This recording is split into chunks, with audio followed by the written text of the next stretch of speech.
Grabe. Grabe kasimot.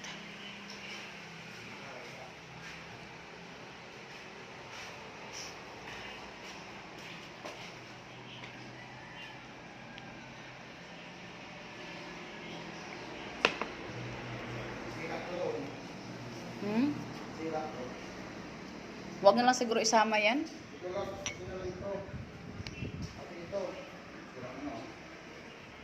Dali, sira na eh. Dili man, apil lang na din. Kaya ko rin nang ipatahi pag apilain na nilang pagkataba. Ha? Kalain na nilang pagkatabaho din. Kalain na nilang pagkatabaho. Sige, balik mo na lang yan. Patrapuhan na akong email. Dong. Kumana ang parkinganan o CR. Grabe ka kusog sa hangin.